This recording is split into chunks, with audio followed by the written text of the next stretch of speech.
Eh, Primero les quiero agradecer que estén aquí y invitarlos a que se acerquen al SAT. El proceso de transformación de la factura electrónica es un proceso que, como ya lo dijo el jefe del SAT, está en curso, en el cual ustedes van a invertir muchas horas, reconocemos ese esfuerzo y también queremos ofrecerles que se acerquen al SAT. Estamos dando talleres para ustedes, su equipo de trabajo, en todas las oficinas del SAT. Y lo que estamos haciendo el día de hoy es una jornada intensa con diversos temas y bueno, pues sin más preámbulos, simplemente reiterarles esa invitación, decirles lo estamos haciendo para que podamos ir juntos en este proceso. Entonces, si entramos a la presentación, por favor. Primero, ¿qué es la versión 3.3? El cambio a una versión 3.3 es como cualquier cambio a cualquier desarrollo sistema que ustedes tienen. Ustedes tienen un Excel, una hoja de cálculo, un Word, un procesador de palabras que cierto periodo de tiempo cambia de versión. Cuando cambia de versión, resulta que los iconos que tienen en las diferentes partes de la pantalla cambiaron de lugar y eso implica un aprendizaje. Y muchas veces las horas invertidas en la anterior versión del software se sienten perdidas. En el mismo sentido, el cambio de la factura electrónica es también un cambio de versión. Implica un aprendizaje, una curva de aprendizaje que es el motivo de estas pláticas. Ahora, ¿por qué estamos haciendo esto? Creo que antes de entrar a los detalles de qué es la nueva factura, de lo del ABC de la factura, es importante hablar de por qué estamos haciendo esto. Y vamos a hablar de tres cosas fundamentalmente. En primer lugar, incrementar la calidad de la información que se obtiene a través de la factura. Y cuando decimos de la calidad de la información, lo que queremos decir es que en el SAT hoy estamos recibiendo facturas con un monto de trillones de pesos, cuando el Producto Interno Bruto de México es de cerca de 20 billones de pesos. No tenía sentido recibir facturas con montos de trillones de pesos. Facturas donde la unidad de moneda es varos.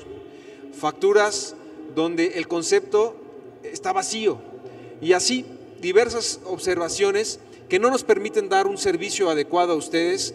Ya lo decía el jefe del SAT, hoy les podemos dar una factura, una declaración prellenada, una herramienta conocida como Mi Contabilidad, que también está prellenada y que les va a quitar la contabilidad electrónica y la declaración informativa de operaciones con terceros, pero no podemos hacer este ejercicio mejor si no mejoramos la factura. No podemos hacer este ejercicio para más personas si no mejoramos la factura. Esa es la primera razón. La segunda es eliminar prácticas indebidas y errores.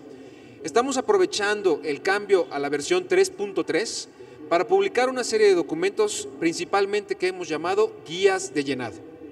Ustedes en la página de internet del SAT, en la sección de información, en específico en la sección de factura electrónica, van a encontrar estas guías de llenado que son producto del diálogo con las empresas, con contadores y con desarrolladores de tecnología. Esas guías de llenado por primera vez dan una claridad de cómo debe estar usado cada campo de la factura electrónica, pero al mismo tiempo ha generado inquietud para quienes lo hacían distinto. Parte de esa inquietud es, oye, me cambiaste la forma en que facturaba, porque en la guía de llenado me estás diciendo una forma distinta a la que facturaba. La guía de llenado lo que busca es darnos claridad a todos. Y cuando hay un emisor A que le va a entregar una factura a un emisor B, sepamos que hay un instrumento para ambas partes que define cómo debe ser llenada una factura. Y no que dependiendo del poder en la transacción, del poder económico de los dos agentes en esa transacción, sea como se define una factura, cómo debe ser escrita o llenada una factura. Las facturas hoy les estamos dotando a ustedes de esa guía de llenado y ese es el primer objetivo de esas guías de llenado, que ustedes puedan dirimir controversias. Pero el segundo objetivo es que ustedes puedan, ante la autoridad, en un futuro, aclarar si la autoridad está mal en su interpretación de una factura. En el diálogo con las empresas, con los contadores, con abogados, con los desarrolladores de sistemas, nos exigían, oye, estamos teniendo esta mesa de diálogo para definir la factura 3.3, pero dentro de 2 años el SAT va a venir a auditarme y va a interpretar el llenado de mi factura de manera distinta a como lo estamos acordando en estas mesas de diálogo.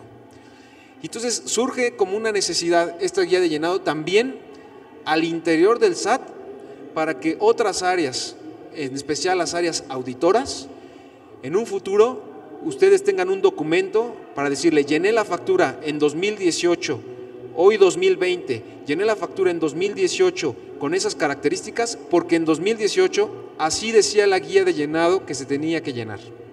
Entonces es un vehículo también de beneficio para ustedes, de certeza jurídica, de claridad. Tan es así que hoy ya tiene un carácter vinculante esa guía de llenado. Así que uno de los primeros mensajes que les quiero transmitir es que esa guía de llenado la usen, la construimos para ustedes con una convicción de servicio, con una convicción de certeza jurídica, la conozcan, sección de información en la página del SAT, factura electrónica. Y ahí están todos esos documentos que van a ser actualizados periódicamente en la medida que ustedes, en eventos como este, en otros eventos de otra naturaleza, nos puedan retroalimentar de cuestiones que tenemos que cambiar, y las vamos a cambiar, hay un calendario, pero eso no quiere decir que cambie la factura electrónica. Y aquí aprovecho para darles una visión también importante. El estándar tecnológico para la nueva factura electrónica, es decir, lo que necesitan saber las personas que van a desarrollar en sus diversas empresas o sus proveedores de facturación la tecnología para hacer la versión 3.3 de la factura, está publicado desde diciembre del año pasado. De diciembre a la fecha ha sufrido algunos cambios menores por petición de ustedes. Las guías de llenado, que son los otros documentos que mencionaba antes, esas sí van a cambiar, pero esas son como el instructivo. Eso no quiere decir que tecnológicamente estamos cambiando nada. Entonces, al publicar estas guías de llenado, lo que estamos haciendo es, de alguna manera, establecer un piso, establecer una equidad, un instrumento para eliminar esas prácticas indebidas y errores. Y en tercer lugar, lo que ya mencionaba el jefe del SAT es la imperceptibilidad del pago de impuestos. Transformar la interacción del contribuyente con la autoridad tributaria. ¿A qué le llamamos imperceptibilidad en el pago de impuestos? Le llamamos a que dentro de algunos años queremos llegar a ofrecerles herramientas como Mi Contabilidad al 82% de las personas morales y al 99% de las personas físicas. Herramientas que les van a permitir quitarse la obligación de contabilidad electrónica y de la declaración informativa de operaciones con terceros, y que prácticamente en la misma lógica que en este año observaron la declaración anual prellenada de personas físicas, lo van a poder observar también para mensualmente para las provisionales de impuestos sobre la renta y para las definitivas del impuesto al valor agregado. Para llegar a eso, como ya lo decía el jefe, necesitamos perfeccionar la factura para poder obtener mejor información y no compartir y no poder darles una herramienta que en lugar de ayudarles les perjudique. Vamos a la siguiente lámina, por favor. Esos son los tres objetivos. La factura electrónica hoy es el centro de la operación tanto de ustedes como de nosotros. En el SAT tenemos ya un buzón tributario en el cual pueden acceder a todas sus facturas electrónicas como un mecanismo de claridad de qué tiene el SAT acerca de sus facturas electrónicas. Tenemos la contabilidad electrónica, a la cual aspiramos en algunos años a ir reduciendo sus requerimientos, e incluso para este 99% de las personas físicas y 82% de las personas morales, eliminarles esa obligación de contabilidad electrónica. Control de obligaciones. Poco a poco el SAT va a ir migrando al control de obligaciones, derivarlo directamente de la factura electrónica. La determinación de pagos provisionales de renta y de IVA, como les decía, la herramienta Mi Contabilidad ya lo ofrece para un grupo pequeño de contribuyentes y queremos ir más allá para poderles dar herramientas que determinen los pagos provisionales de ICR e IVA, como a través de declaraciones prellenadas, como se hizo para personas físicas y en el futuro para otros contribuyentes. Padrón de contribuyentes. La nueva factura electrónica va a permitir depurar el padrón de contribuyentes. Ustedes ya lo vivieron con la versión 1.2 de la factura de nómina, en la cual la mayoría de ustedes, si lo manejan, esa factura de nómina, se encontraron con que no podían emitir una factura de nómina a un RFC que no existía. y se dieron cuenta que a trabajadores que tenían con ustedes 5, 10, 15 años y que durante esos 15 años creían que tenían el RFC correcto, resultaba que no. Y entonces tuvieron que ir a pedir ese nuevo RFC o aclararlo. Esto nos permite depurar el padrón de contribuyentes y en la nueva factura 3.3 va a suceder lo mismo, porque la factura 3.3, una de las características importantes, de las validaciones más importantes, es que ya no se va a poder emitir a un RFC que no está registrado en el SAT. Esto es importante para ustedes porque hay que depurar las bases de datos, hacer la validación de sus principales clientes. Pensemos en una empresa que tiene 1000 clientes, pues va a tener que ver que esos RFCs existan. Para eso, sus proveedores de facturación les tienen que ofrecer herramientas y si no, en el SAT también existen herramientas gratuitas para validar esos RFCs. Usos en operaciones de comercio exterior. Uno de los cambios que ha sucedido recientemente es el complemento de comercio exterior, que aplica para un grupo de empresas que exportan, que hacen exportaciones tipo A1 y que la visión de esa factura electrónica con complemento de comercio exterior es poder prellenar pedimentos en el futuro e irles reduciendo carga. Auditorías electrónicas. En la medida que la factura electrónica se va haciendo más rica, vamos a poder dirigir auditorías más eficientes, menos largas, menos invasivas. Hoy les pedimos cajas de información y queremos cambiar eso a pedirles simplemente claridad sobre alguna transacción que no tenemos certeza o que no es consistente con el resto de la información que tiene el SAT del contribuyente. Hoy pensamos en auditorías, y ustedes las viven, de 1 año de duración en un buen caso, que en los últimos días les dicen qué fue lo observado, que para llegar a eso ustedes dieron cajas de información, que durante muchos meses hubo silencio de parte de la autoridad de qué es lo que estaba pasando, generando incertidumbre a la empresa. Queremos cambiar eso y para lograr eso necesitamos que la información que esté en la factura electrónica sea de mayor calidad y con eso poder dirigir auditorías electrónicas a cuestiones muy concretas, transacciones muy concretas. Modelos de riesgo consistentes. Hoy dirigimos auditorías con base en diversos programas que tiene el SAT de auditoría y esos programas adentro tienen componentes de información, pero también algún componente de aleatoriedad.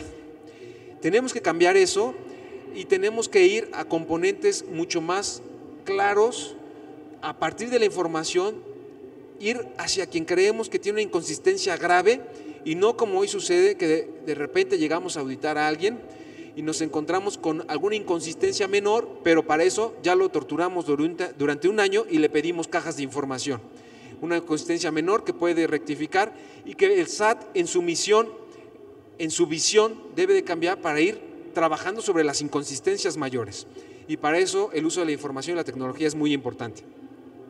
Y finalmente al centro de todo esto, la factura electrónica nos permite, como empresas les va a permitir tener un diálogo digital más fluido.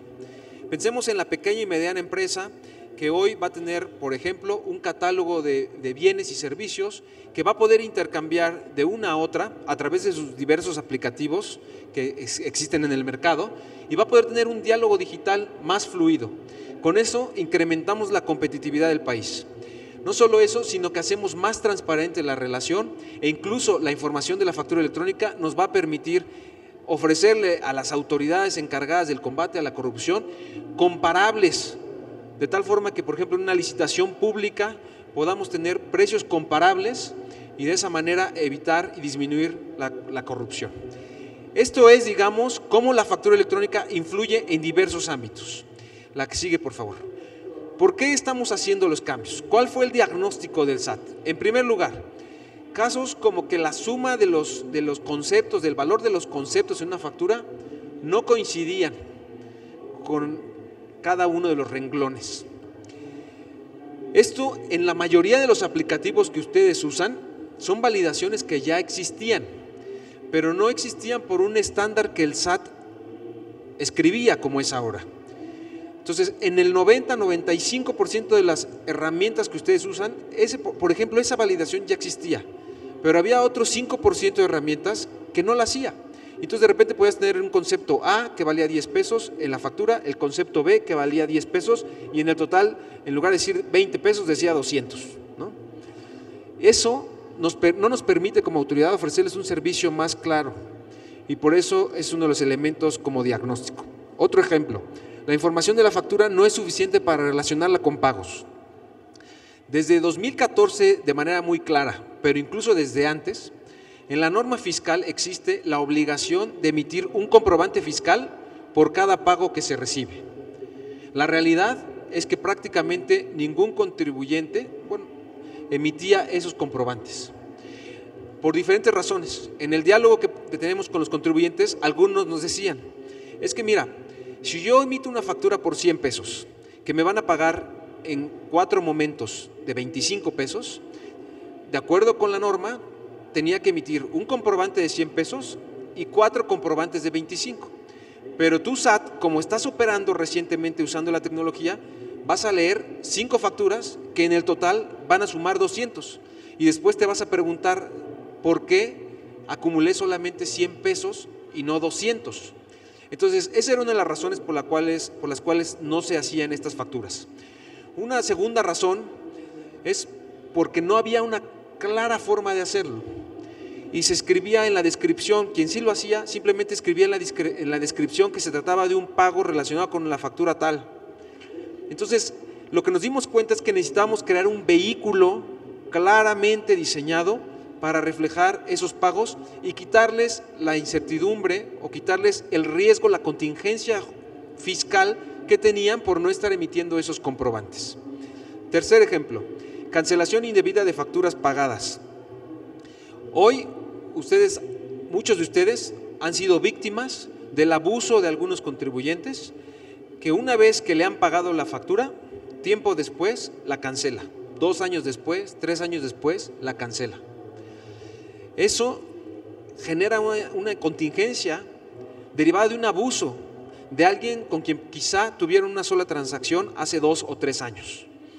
A partir de la nueva versión de factura, una de las cuestiones que vamos a tener es que el complemento de pagos nos va a ayudar a que una vez que se emite un complemento de recepción de pagos, que es un nuevo concepto de factura, que por cada pago que recibe, emitimos este complemento de recepción de pagos o recibo electrónico de pagos. Una vez que se emite ese recibo electrónico de pagos, esa factura ya no puede ser cancelada. Así que si 2 años después se las cancelan, ustedes tienen la certeza jurídica de que esa factura es deducible y acreditable. Es bien importante identificar que hoy quien quiere tener esa certeza jurídica, tiene que estar revisando de manera constante y persistente durante prácticamente 5 años que no le cancelen una factura. Eso, si bien tecnológicamente es viable, no en todas las herramientas existe, pero además normativamente los pone en un riesgo. Comprobantes con valor cero y números negativos. Como les decía yo al principio, queremos darles herramientas, nuevas herramientas de declaración, nuevas herramientas de contabilidad, etcétera. Si tenemos números negativos que no tenemos claros a qué están asociados, no vamos a poder acomodar la información, organizarla para ustedes. Por eso, una de las confusiones que se han generado es que ya no se pueden hacer descuentos con números negativos. La respuesta es, sí se pueden hacer descuentos en el campo de descuentos, que en la operación aritmética hacia el total va a jugar negativamente, pero el descuento va positivo. Es decir, tienes una transacción por 100 pesos, factura 100 pesos, le vas a hacer un descuento de 20%, en el campo de descuento le pones 20 pesos y en el total va a estar 80 pesos. Entonces, no quiere decir que no va a haber un efecto aritmético negativo. Lo único que quiere decir es que tiene que ir en un campo que se llama descuento y que en el total va a jugar de manera negativa. Lo que ya no se vale, lo que el estándar ya no les va a permitir es que tecnológicamente, por ejemplo, en el valor del producto, ¿no?, le pongamos un número negativo porque tecnológicamente va a ser rechazado por los proveedores de certificación de facturas. A eso es a lo que referimos. Igual, el valor cero, de repente nos dicen, oye, es que la factura tiene que ir en el total con un valor cero, porque por diversas razones. Esto no quiere decir que el hecho de que no aceptemos ceros no quiere decir que no lo vamos a aceptar a nivel de total, sino a nivel de concepto. Si tú estás facturando un concepto, tiene un valor. A lo mejor le vas a dar un 100% de descuento por alguna razón, y entonces el descuento será del mismo valor que el bien que estás o servicio que estás prestando, pero en el total sí va a haber cero. ¿Okay? Luego, montos incongruentes. Perdón, RFC de receptor no válido o inexistente. Esto ya lo comenté, hay que validar los RFCs. Hoy, cuando estemos, por ejemplo, en una operación de comercio al por menor, estemos facturando en mostrador, nos dan un RFC incorrecto, hoy sucedía que se podía ir esa factura. Y entonces, una semana después, 2 días después, un mes después, regresaba el cliente, oye, está mal la factura, ¿me la puedes cambiar? Con la nueva validación, eso ya no va a suceder, porque en el momento que se emita la factura, inmediatamente se las va a rechazar con un RFC inválido. Entonces, creemos que este es un proceso que vale la pena ir adelantando para aquellos que ya tienen una base de datos de clientes.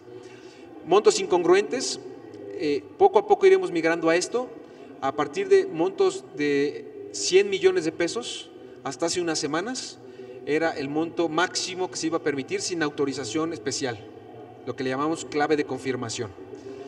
Este rango fue ampliado, esto es una novedad que surgió hace semana y media, 2 semanas, y por lo pronto eso no va a aplicar, pero va a ir aplicando poco a poco. La idea es que ya no recibamos, como decía yo al principio, facturas de 300 millones de pesos, y que cuando haya necesidad de una factura grande, por ejemplo, de más de 100 millones de pesos, se haga una autorización a partir del proveedor de certificación que nos permita confirmar que el contribuyente está cierto de que esa transacción fue por 100 millones de pesos y no que fue un error de dedo que lo llevó a esa transacción.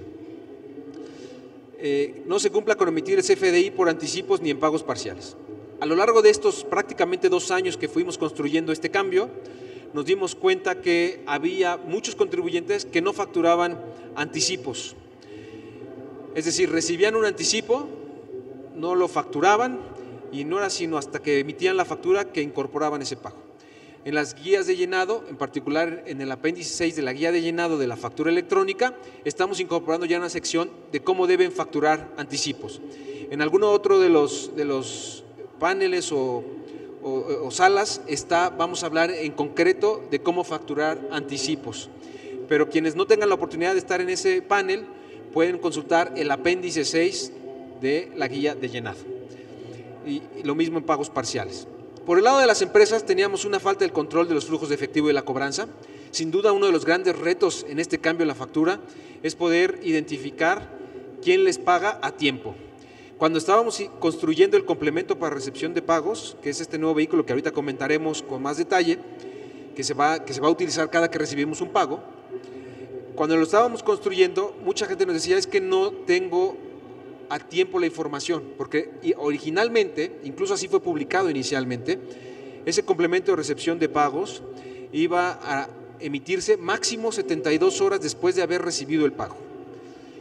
En atención a las diversas inquietudes, hoy la fecha límite es los primeros 10 días del siguiente mes. Es decir, recibo un pago el 10 de agosto, tengo hasta el 10 de septiembre para emitir el comprobante de recepción de pagos, siempre y cuando le ponga que la fecha del pago fue el 10 de agosto.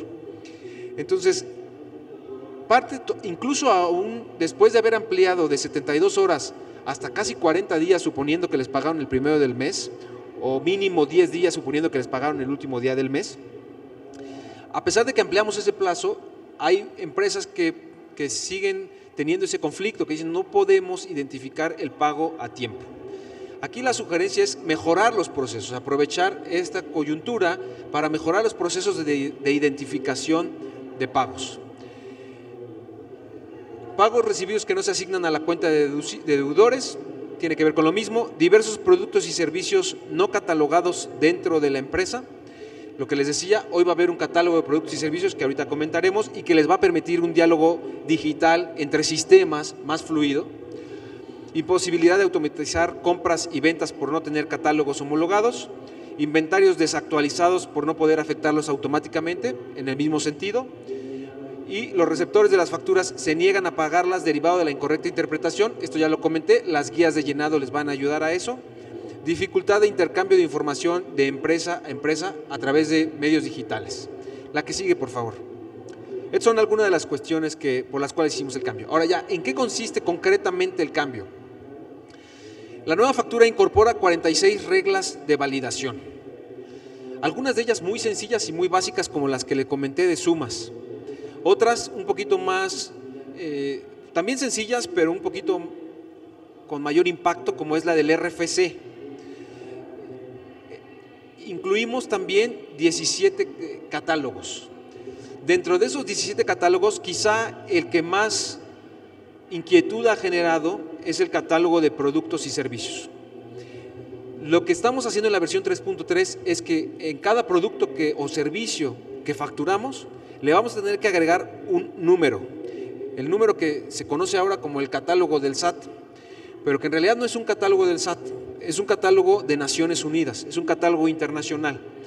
Y por eso, quienes ya de ustedes hicieron este ejercicio de buscar algunos de los productos que ustedes tienen en este catálogo, esta es una herramienta que publicamos a principios de julio, en la cual pueden buscar un producto, no van a encontrar específicamente lo que ustedes venden.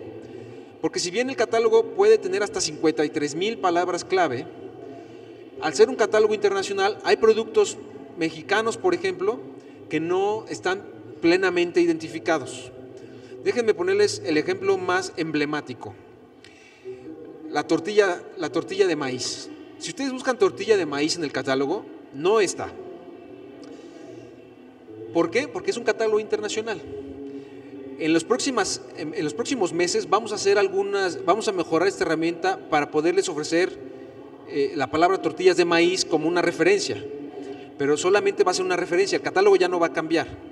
Hoy las tortillas de maíz están dentro de un rubro que se llama productos de la molienda, porque eso es un producto de la molienda. En esta herramienta ustedes van a poder encontrar el producto que ustedes busquen a partir de un árbol que se ve en esta pantalla. Vamos a hacer un ejercicio muy sencillo, muy rápido. Le damos clic como si hubiéramos entrado a la pestaña de tipo. Le damos clic a la pantalla, por favor.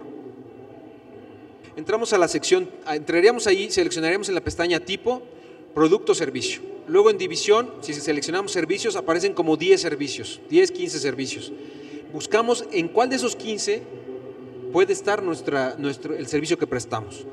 Luego podemos entrar, ya que seleccionamos la división, nos va a ir al grupo.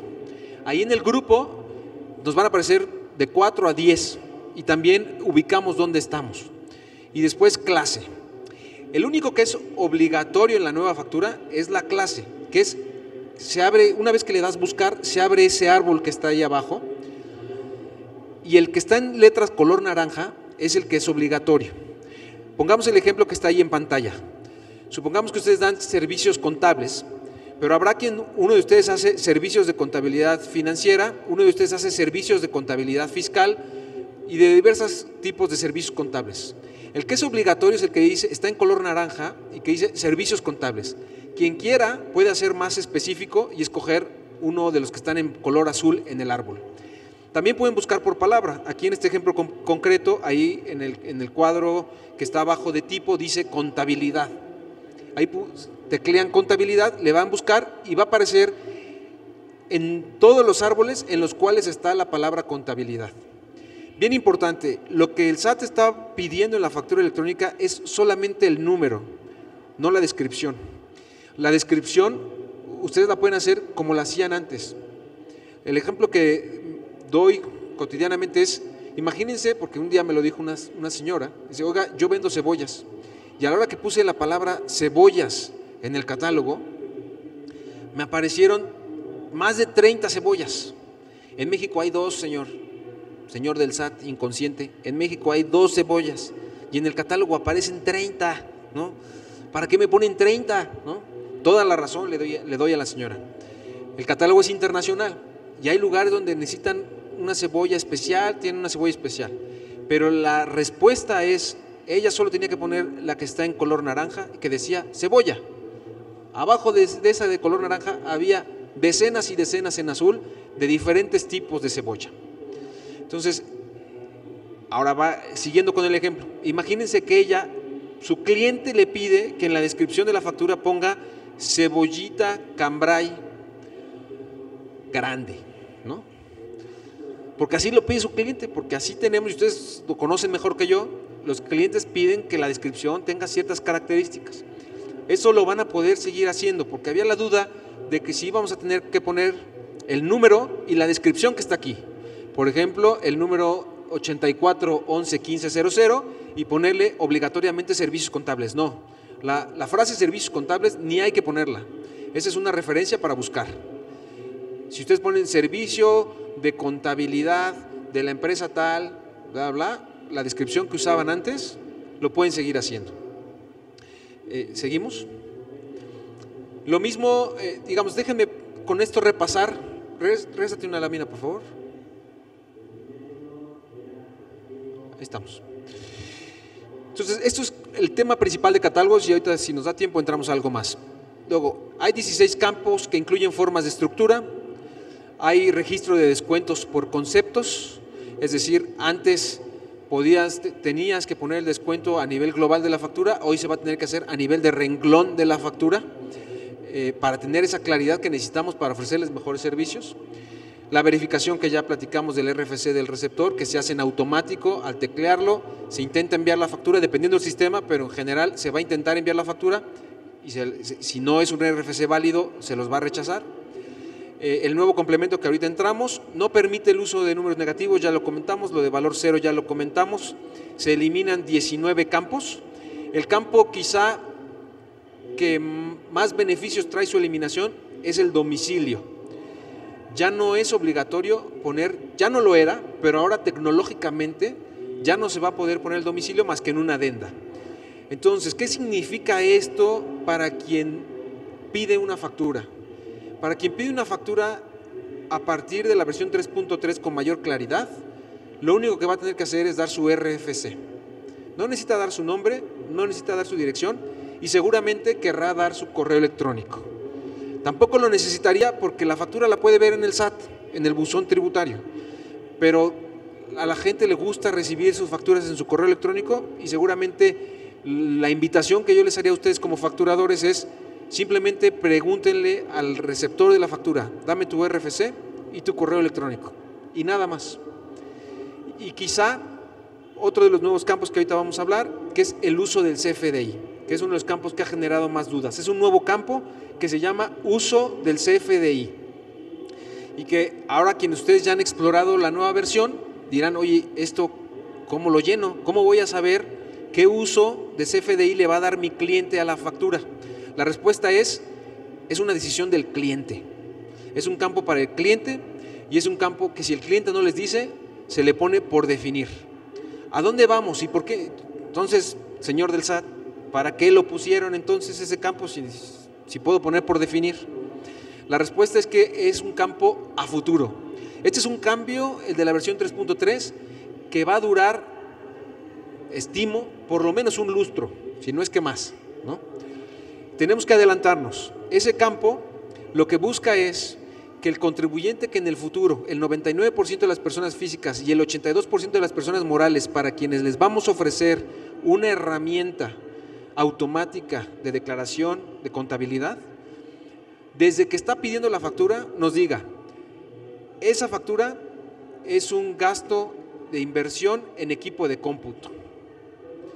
Y entonces el SAT, al recibir la factura y transformarlo en una contabilidad o en una declaración, pueda considerar la depreciación adecuada. Para eso es ese campo. Entonces, es un campo que se le pregunta al cliente qué uso le quiere dar a la factura. Disminuye el riesgo de cometer errores con varias de las validaciones. Ahora sí, si nos vamos ahí al ejemplo de la factura, y en particular, si le damos clic,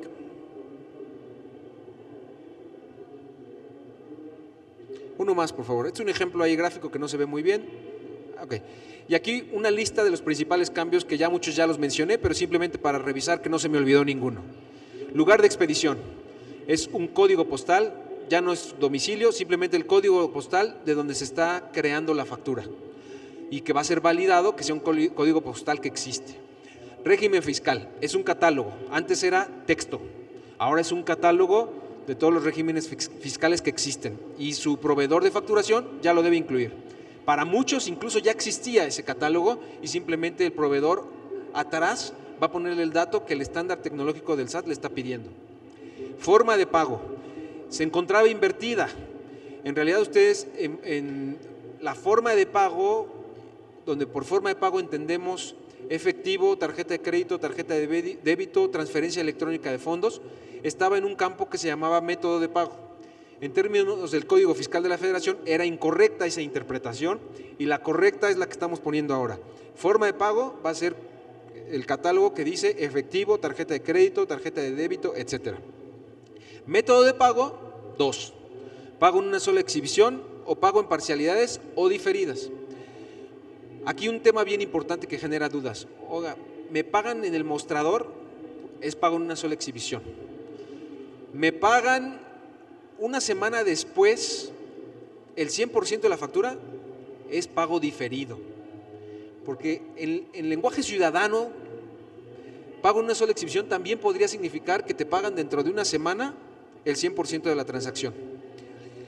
En lenguaje fiscal, eso es un pago diferido, aunque sea el 100% de la transacción. Entonces, si nos van a pagar en mostrador, ponemos efectivo, tarjeta de crédito y pago en una sola exhibición.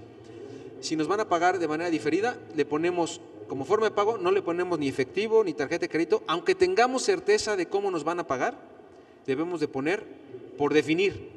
Porque ustedes pueden tener 99.99% de seguridad que les van a pagar con una transferencia electrónica dentro de una semana.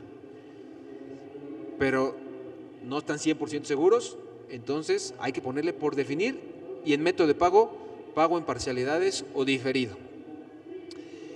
Tipo de comprobante. Existía ingreso, egreso y traslado y ahora se incorpora nómina y pagos. Hacer un comprobante nómina antes se hacía sobre un comprobante de tipo egreso y no había claridad para el SAT, al menos no suficiente, no era tan fácil si era una nómina o no era una nómina. Ahora por eso se incorpora nómina y especialmente pagos. Lo que les decía, no había un vehículo claro para que ustedes emitieran su comprobante que la ley les pedía que tenían que emitir por cada pago que recibían y por eso no se emitía. La que sigue.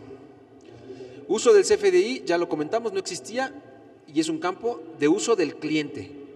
Ustedes le preguntan al cliente. Tipo de relación no existía y es muy importante que ahora, por ejemplo, en el caso de pago, pues un pago siempre va asociado a una factura. Y entonces lo que les decía, quien sí cumplía con la obligación de emitir un comprobante por cada pago que recibía, refería el número de la factura, lo relacionaba en el campo de descripción de una nueva factura. Eso era imposible de explotar para el SAT y por consecuencia sí, tenían razón ustedes, el SAT podía confundir un pago con un ingreso, una factura de ingreso. Entonces sí era necesario crear un vehículo de pago y por eso lo creamos. Y por eso se necesita el campo, entre otros usos, de tipo de relación. O en una nota de egreso, o en un anticipo, por ejemplo, uno del catálogo de tipo de relación es por aplicación de anticipo. Entonces vamos a poder utilizar ese tipo de relación. Luego el CFDI relacionado es un campo donde vamos a poner el número del CFDI que está relacionado. Supongamos que ustedes compran un producto, en 100 unidades de un producto, y después resultaron 20 defectuosas y las van a devolver, les van a dar una nota de egreso y esa nota de egreso tiene que aclarar que está relacionada con la factura donde les vendieron las 100 unidades de ese producto. Para eso es ese campo de CFDI relacionado. Descuento. Existía como dato sin identificar a qué concepto aplicaba, ahora se va a registrar en cada concepto. Clave de producto o servicio no existía y ahora se va a registrar conforme al catálogo que ya vimos. Clave de unidad de medida es una lógica idéntica al clave de producto o servicio, buscar la clave que aplica y poner simplemente las 3, 4 letritas que tiene ese catálogo. La que sigue, por favor. Básicamente esos son los principales cambios en la factura 3.3. Esto es un poco lo que ya vimos, les decía, por ejemplo, jamón, escoges el número de clave que es 363123 que corresponde, perdón, esa es la clave que ustedes pueden tener, y esa también van a tener un campo para ponerla, no se elimina, no se sustituye. Si ustedes tenían un catálogo ya clasificado con sus propias claves internas, ese campo sigue existiendo. Además se agrega la clave del producto del SAT, que ya mencionamos, la herramienta. Regresamos tantito, igual en la clave de unidad de medida, en la última columna de esta tabla, también el catálogo oficial del SAT va a ser KGM, por ejemplo, en kilogramo. Eso no quiere decir que ustedes no tengan dónde poner la palabra kilogramo o KG, como pueden estar acostumbrados, o algún otro concepto. La clave de unidad de medida es la del catálogo del SAT y la que ustedes pongan o ponían, o la que ustedes quieran, ¿no? La que sigue, por favor. Como hemos ya mencionado en varias ocasiones, el cambio quizá más disruptivo, o que parece más disruptivo, es el complemento de recepción de pagos, o lo que yo simplemente llamo un recibo de pago electrónico, un recibo electrónico de pagos, el REP o complemento para recepción de pagos. Ya existía, ya lo reitero, ya existía la obligación de emitirla, no existía un vehículo claro, por eso se crea. ¿Y qué nos va a permitir? Facilitar la conciliación de las facturas contra los pagos, nos va a permitir detallar la cantidad que se paga e identificar a qué factura se liquida. Entonces, por ejemplo, emitimos una factura de 100 pesos, nos pagan 25, en el complemento de pago vamos a poner a grandes rasgos, me pagaron 25 en tal fecha y resta un saldo de 75. ¿Qué nos va a permitir? Yo creo que aquí ya todos ustedes lo intuyen. Nos va a permitir tener una declaración informativa de operaciones con terceros automática, hecha por el SAT, y en una primera instancia en el futuro prellenárselas. Y una vez que veamos que eso es un éxito, eliminarles la declaración informativa de operaciones con terceros. Con esto vamos a cumplir el requisito que estaba en la ley y vamos a evitar, como ya lo mencioné, la cancelación de facturas que ya fueron pagadas. Nos va a permitir identificar el emisor y el receptor, nos va a permitir relacionar facturas que han sido pagadas total o parcialmente, relacionar correctamente la forma en que se realizó el pago y el momento de causación de IVA. Y un dato muy importante, un recibo de pago o complemento para recepción de pagos puede ser asociado a muchas facturas y muchos pagos pueden asociar a una factura. Es decir, imagínense que ustedes tienen 5 facturas y que su cliente decide pagárselas las 5 en un solo pago. Se emite un comprobante en el cual se relacionan las 5 facturas que fueron pagadas. Se puede tecnológicamente. Este es un ejemplo. La que sigue, por favor.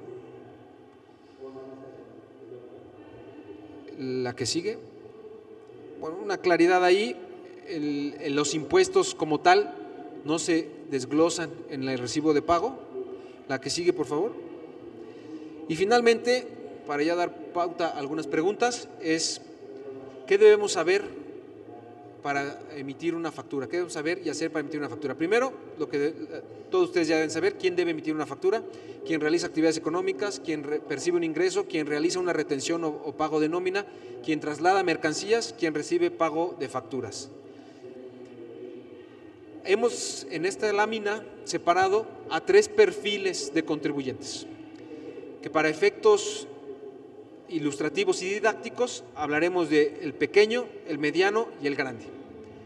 Donde por pequeño entendemos aquel que utiliza las herramientas gratuitas del SAT.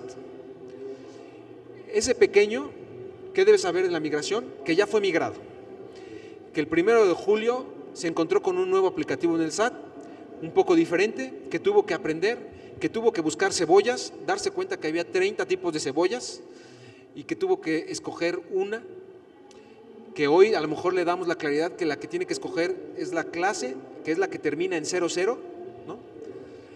Pero ya está migrado. El pequeño, entendido como aquel que factura en los servicios gratuitos del SAT, en particular el servicio de facturación gratuito, no en mis cuentas todavía no migra, pero en los otros sí, ese ya está migrado. Mediano, aquel que compra típicamente un software de caja, un software que puede bajar de internet o que está suscrito a algún servicio en la nube de facturación. Ese es muy importante que conozca la información de su proveedor. Cada proveedor va a tener distintas migraciones. Hay proveedores que prácticamente les van a hacer todo y nada más les van a pedir que clasifiquen sus productos y servicios. Algunos de los proveedores ya están publicando herramientas para hacer esa clasificación de productos y servicios de manera más sencilla. Otros les van a pedir que configuren otras cosas. Algunos les van a pedir que bajen de internet un nuevo aplicativo y que configuren algunos de los nuevos datos que pide la factura. Otros simplemente les van a cambiar el aplicativo en internet. Me enteré, por ejemplo, de alguno importante que simplemente poco a poco los va a ir migrando, les va a mandar un mail y les va a decir, dentro de una semana a ti ya te voy a migrar a 3.3, y eso significa algunos pasos de configuración. Quizá para estos es para lo que es más sencillo esa migración. Y el empresario grande, nos referimos a aquel que tiene su propio software que le genera la factura y que ese dato en un archivo XML se lo manda a un proveedor de servicios de certificación de facturas. Para ellos es para el cual el reto es más importante. Y el reto es más importante porque significa coordinar varias áreas. Recursos humanos, cobranza, tesorería, facturación. Típicamente hay muchas empresas donde la facturación era como aparte, como que era un ente ajeno, y como que de ahí se jalaba información a los diversos procesos de tesorería, en su caso nómina, en su caso cobranza. Para las empresas grandes, sí es bien importante que recuerden que el día de ayer, o se los voy a decir el día de hoy quedan 99 días para hacer esa migración. Para esas empresas sí implica un desarrollo tecnológico, y 99 días ya es un término apretado. Pero también les quiero invitar a que se acerquen al SAT, a que busquen al SAT, ya sea en sus oficinas desconcentradas, en sus diversos canales, para que puedan saciar todas sus dudas, como hoy ustedes están haciendo este esfuerzo de estar aquí. De manera muy rápida voy a pasar un listado de las cosas que deben saber cada uno de estos pequeños, grandes o medianos contribuyentes de acuerdo a su esquema de facturación. La que sigue. El pequeño, emprendedores o nuevos empresarios. Si tienes un pequeño negocio, puedes facturar con la versión 3.3 utilizando al SAT en su versión gratuita. ¿Qué hay que hacer? Preparar un listado de tu inventario o los servicios que prestas e identificar las claves que ya hemos mencionado varias veces. Apóyate del buscador del SAT, está la liga. Yo creo que creo que no tenemos publicada esta presentación, hay que publicarla para que tengan ahí la liga. Atrás, por favor. Identificar la unidad de medida del producto o servicio, igual ahí está el apoyo en la página del SAT. Identificar las formas y métodos de pago, y para eso ya hay unos catálogos: efectivo, tarjeta de crédito, tarjeta de débito, etcétera, y método de pago fundamentalmente dos: pago en una sola exhibición o pago en parcialidades o diferido. Donde ya hice la aclaración muy importante de que un pago en una sola exhibición en lenguaje ciudadano, pero después de que una semana después, un día después, 3 días después, un año después, debe marcarse diferido y con forma de pago por definir. Recuerda que si al emitir una factura no recibes tu pago, entonces deberás seleccionar como forma de pago la 99, que es por definir. Es lo que estoy un poco mencionando en este momento. Con estos creemos sencillos pasos. Es, digamos, el checklist básico para migrar a ese pequeño que utiliza el servicio del SAT. La que sigue, el mediano que utiliza un servicio de caja, un servicio que alguien le provee, un servicio que está en la nube, depende de lo que ustedes estén usando. Ahí lo que tenemos que saber es, uno, actualizar el sistema. Como les decía, habrá quien lo tenga que bajar, preguntar con su proveedor. Estoy prácticamente seguro que la mayoría de ustedes ya recibieron un correo del proveedor o lo que sea. Personalizar las claves de catálogos, igual que en el caso del pequeño, para programar aquellas que utilices. Por ejemplo, ayer me platicaba algún proveedor, hay algunos que le están permitiendo pues bajar todo su catálogo que ya tenían, lo bajan en Excel y ahí en el Excel le ponen las claves, a nivel de clase o a nivel de producto, como quieran. Identificar las formas y métodos de pago, igual que en el pequeño. En caso de tener pago en parcialidades, igual que en el pequeño. Y aquí quizá lo que es también muy importante es la capacitación como esta, ¿no?, que puedan tener y que puedan consultar los videotutoriales, videochats, etcétera. Y para el grande, sí verificar la información contenida en el ERP que tiene la empresa contra los datos requeridos en la nueva factura. También hay empresas que hacen como servicios de traducción o traslado de la información que bajan de un ERP hacia un XML. ahí depende de cómo lo estén trabajando. Lo óptimo es que hagan sus adecuaciones en el ERP. Habrá que, como quien no puede llegar a hacer esa transformación al ERP a tiempo antes del 1 de diciembre y tendrá que hacer una solución intermedia que no es la correcta, que no es la visión con la cual el SAT trabaja, con la cual el SAT hace estos cambios. La visión es que ustedes puedan adaptar todo el proceso administrativo para que fluya de manera más natural. Pero si ya están con el tiempo encima, pues habrá que hacer algunos, como lo conocen los tecnológicos, parches para poder estar listos el 1 de diciembre. Identificar los bienes o servicios que se comercializan, considerando datos descriptivos para asociarlos a la clave producto o servicio. Identificar las áreas o procesos o sistemas de la empresa que están vinculados directamente o indirectamente a la generación de comprobantes y que no se encuentran integrados. Ese es el proceso y el reto más grande para estas empresas, las más grandes. Creo que con esto, no, todavía seguimos, en el caso de las grandes hay más lista. Asegúrate que tu proveedor haya realizado las actualizaciones correspondientes, identificar si las facturas de operaciones en parcialidades o con pago diferido, si la haces así, que la mayoría así lo hacen, a partir del 1 de diciembre estas operaciones deben emitir el nuevo comprobante. Aquí una duda que también surge cotidianamente, ¿tengo que emitir el comprobante de pago si migro a la versión 3.3 en el mes de agosto o septiembre o octubre? No, el complemento de pago es obligatorio a partir del 1 de diciembre. Quien ya quiera migrar a 3.3 pero no esté listo para migrar o cumplir con el complemento de pago, todavía tiene hasta el 1 de diciembre para hacerlo. Que no sea eso una limitante para empezar a probar en 3.3 su factura habitual y el complemento de pago, si no pueden hacerlo antes del 1 de diciembre, lo pueden hacer a partir del 1 de diciembre. Si emití una factura en versión 3.2 el 20 de octubre y me pagan el 15 de diciembre, es decir, después de la fecha límite, ¿tengo que emitir complemento de pago? No. Las facturas que hayan emitido antes del 30 de noviembre no necesitan complemento de pago. Con estas actualizaciones, el ERP construirá un sistema de facturación personalizado para su empresa. Entonces, básicamente con esto hemos dado lo que aquí hemos llamado el ABC de la nueva facturación. Tengo entendido que por ahí se circularon algunas hojas para hacer algunas preguntas que han estado recopilando, así que por ahí si nos van leyendo algunas de las preguntas, con mucho gusto. Fernando, si me acompañas por cualquier situación. Fernando es el técnico especializado en tema de factura junto con todo su equipo.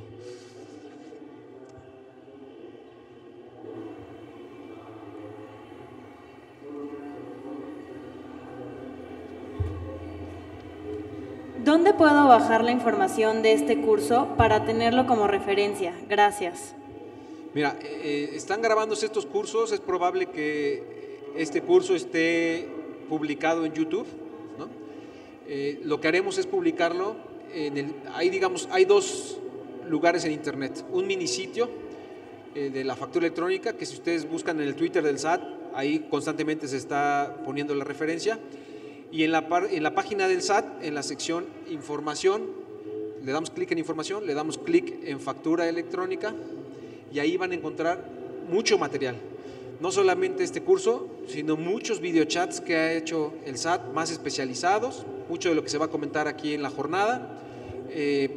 Hay videotutoriales de la herramienta de clasificación de productos, están las guías de llenado, está preguntas frecuentes, están casos de uso, ahí es donde pueden encontrar todo.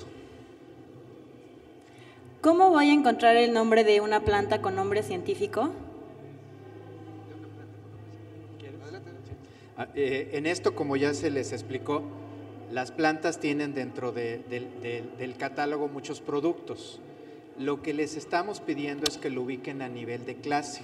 A nivel de clase van a ubicar perfectamente el tipo de producto, en este caso la planta que ustedes estén ubicando. Plantas hay muchas, hay que dejarlo a nivel de clase, de forma tal que no lleguen a identificar, déjenme ponerles el ejemplo, bugambilias o margaritas, van a encontrar nivel de plantas, seres vivos, ahí van a encontrar justamente esta clasificación.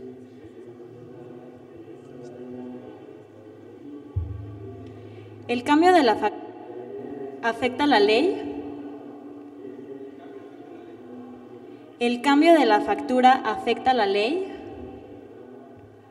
Más bien, no, el cambio de la factura no afecta a la ley. La ley establece las características de la factura y la factura, las características más técnicas, que es un poco lo que está cambiando, están establecidas a nivel normativo, reglamentario, digamos, ¿no?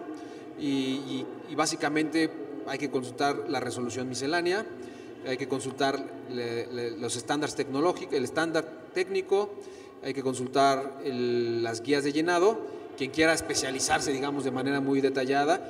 Si me preguntan el orden como creo que deben de leerla, y en todo caso ahorita precisamos acá, pero el orden donde creo que tienen que leerlo, primero yo creo que es importante poder consultar videochats, esta misma plática que estará en internet, después poder entrar a las guías de llenado, y donde hay preguntas frecuentes, hay casos de uso, apéndices para temas específicos y después, digamos, a lo mejor me iría a la resolución miscelánea, regresaría a la resolución miscelánea y quizá al final el estándar técnico. No sé si sugieras algún otro documento. Sí, en esta pregunta, y sobre todo para puntualizarlo, la factura o el comprobante fiscal no modifica ningún régimen. Aquí seguramente la inquietud está vinculada con momentos de acumulación o flujos que están previstos para efectos de la ley del impuesto sobre la renta, están previstos en los artículos 27, está previsto ya el momento en el que hay que hacer la acumulación, y para efectos de la ley del impuesto al valor agregado también está previsto los momentos de pago. En ambos casos, uno de los cambios importantes que se dio desde 2014 es el hecho de generar un comprobante por las operaciones de ingresos y por los egresos que tengamos o las devoluciones. Eso ya lo tienen ustedes previsto. Aquí la gran inquietud que siempre ha surgido es si el comprobante crea algún régimen especial. No lo crea, simplemente va acompañando y siendo el testigo de las operaciones que ustedes están haciendo. No modifica ni cambia las actuales disposiciones fiscales. ¿Cómo se maneja un anticipo? Van a poderlo ver en alguno de los paneles, pero les platico de manera muy rápida, ¿no? Primero, para quien no sea claro yo, a continuación está el apéndice 6 del CFDI, de la guía de llenado del CFDI. Pero básicamente hay dos formas. Déjenme ponerles el ejemplo más típico, que tiene que ver con la adquisición de un vehículo automotor. Cuando compramos un vehículo automotor queremos una factura completa. Incluso por cuestiones de control vehicular a nivel estatal, pues no vamos a, si dimos 20,000 pesos de anticipo y después dimos 180,000 por el resto del coche, de tal forma que fueron 200,000, pues es difícil que el gobierno estatal, en su función de control vehicular, nos acepte una factura por 20,000 o nos acepte una factura por 180,000, y además tiene implicaciones jurídicas eso, ¿no? En muchos casos de control vehicular.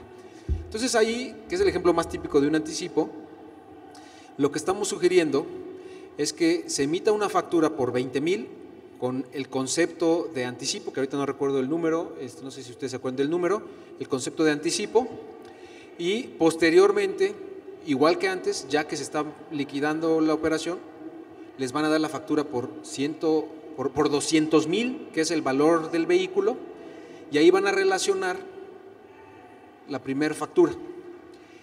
Y entonces dicen ahí, bueno, pues entonces ya voy a tener acumulable 220,000 y la operación fue de 200,000, entonces lo completamos con una tercera factura de nota de egreso, en la cual una nota de egreso pues, por 20,000, y la referenciamos al anticipo.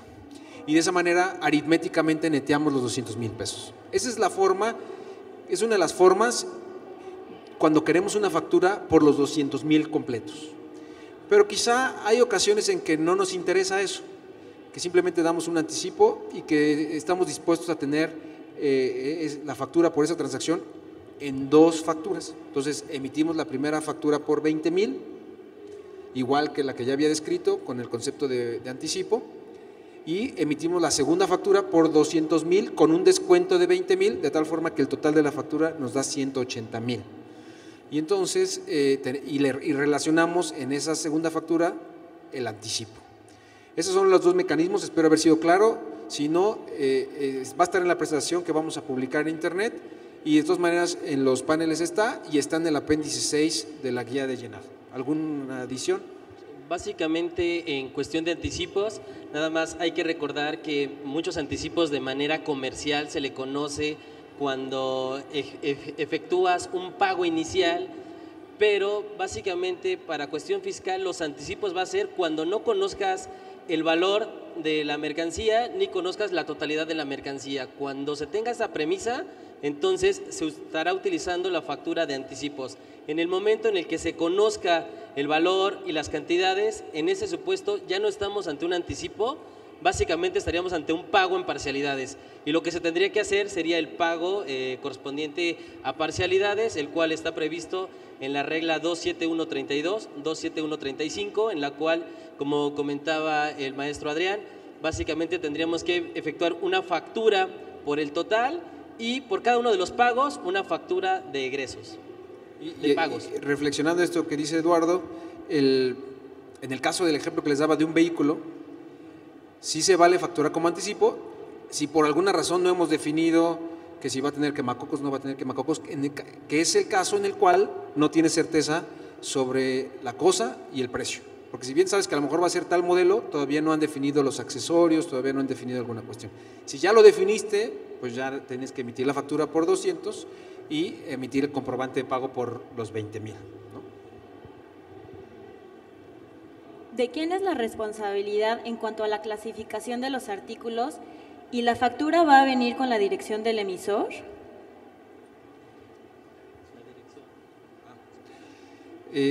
La responsabilidad es del emisor y es una muy buena pregunta. Generalmente estamos seguros que en el periodo inicial va a haber inquietud de que el receptor quiera decir, oye, necesito que me pongas otra clave porque la que tú estás poniendo no es la correcta.